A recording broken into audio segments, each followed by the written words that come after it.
আল্লাহ রাব্বুল আলামিন বলেন ওয়ালিকুল্লি উম্মাতিন আজাল ফাইযা জাআ আজালুহুম লা ইস্তাখিরুনা সাআতাও ওয়া লা ইস্তাকদিমুন।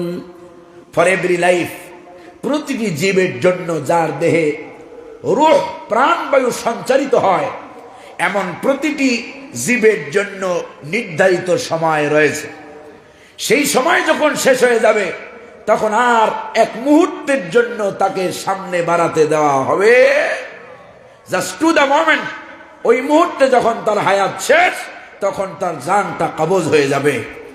তো পৃথিবীতে আমরা কেউই থাকতে পারবো?